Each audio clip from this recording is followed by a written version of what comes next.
back. It's time now for Media Watch. James Creedon joins us. James has been scouring the web for looking for the trends, what people are talking about, people are looking at, and what is actually happening. One of the big issues, of course, the phone hacking story never seems to go away. Where are we starting, sir?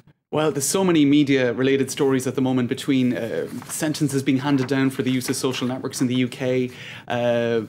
David Cameron last week suggesting that social media need to be contained at a moment of rights. But I suppose the Murdoch media story and the phone hacking scandal that has surrounded the news of the world is the still dominant media story at the moment. So The Guardian, as it has been since the beginning, is on top of this story. Phone hacking, news of the world, reporter's letter reveals cover-up. Now, in that photo there, you've got Clive Goodman. He was the royal correspondent for the News of the World back in the mid-2000s, and he was sent to jail for 4 months in 2006. This for hacking the phones of the voicemails of 3 members of the royal family. Now, in any case, around that time, he sent a letter to the human resources manager of the News of the World, contesting the fact that he was fired for phone hacking. Now, in that letter, he gave 5 reasons why he didn't agree with the fact that he was fired. And this is extremely damaging for the News of the World, for Andy Coulson, who was the editor of the newspaper at the time, later became the director of communications for David Cameron. And it's damaging for everybody, really. And just to give it details of what he said in that letter, he acted with the full knowledge and support of senior journalists at the newspaper. So that's already extremely damaging. He hacked into the mobile phones of the royal family and others. Senior journalists knew about it. Phone hacking was widely discussed at editorial meetings until Andy Coulson banned further reference to it. Coulson offered to let him keep his job if he didn't implicate the paper in hacking when it came to court. So this now, basically David Cameron took on Andy Coulson as his director of communications in thinking that he had in no way been aware of the hacking that was going on at the News of the World when he was the editor.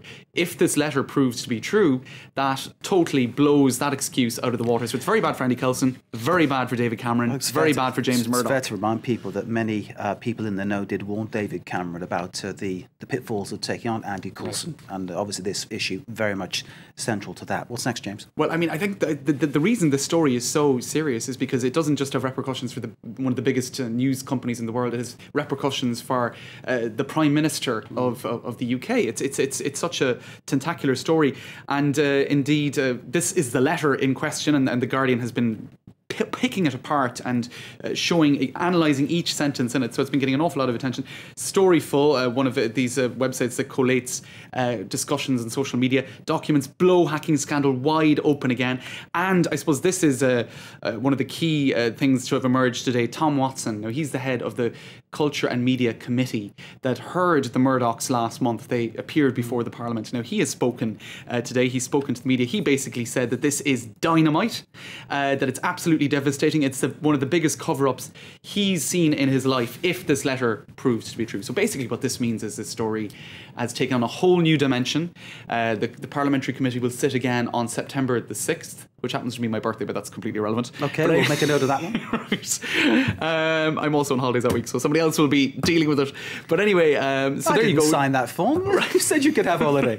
Well, carry on, James. I deserve a holiday. But anyway, so James Murdoch, the head of News International in the UK, he might be hauled back before that committee because it looks like perhaps not everything he said was entirely truthful. Now, Tom Watson, speaking to the media today, didn't go so far as to say that James Murdoch had misled the Parliamentary Committee, but we'll see where it goes. It's extremely damaging indeed. Okay, we mustn't doubt the veracity of James Murdoch's words, but clearly that's something that will be re-examined by the politicians there in the UK.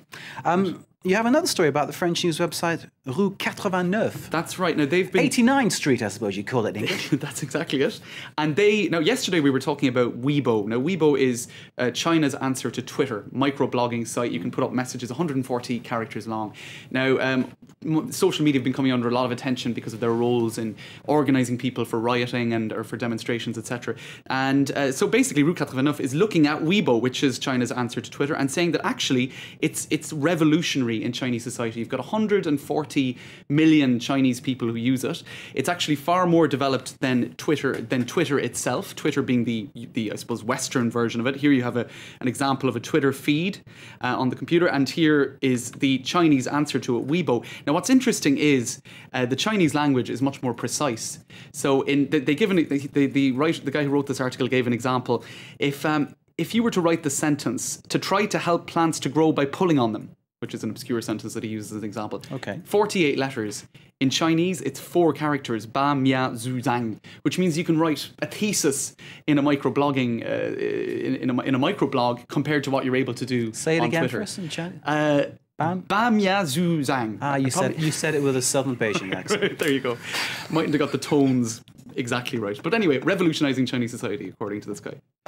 Okay, sounds absolutely fantastic. Where are we going next, sir? Because obviously you're talking about sort of the importance of social media, etc. I mean, clearly, two people involved in the riots in the UK have been having criminal charges brought against them for posting stuff on Facebook. So clearly, what people are putting on these websites and putting on their social networking is becoming more and more and more under scrutiny by governments everywhere. Right, and indeed, we were just looking yesterday as well at an article in the Global Times. Basically, in China, this has been de rigueur for a long, long time, censoring social media. It's beginning maybe to now be considered in Western governments. So we'll have to see where that goes. James, thank you very much indeed. Fascinating as ever. James Creedon with Media Watch.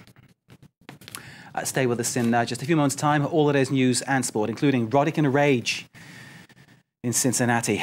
Yeah, that is his racket, believe it or not. Stay with us.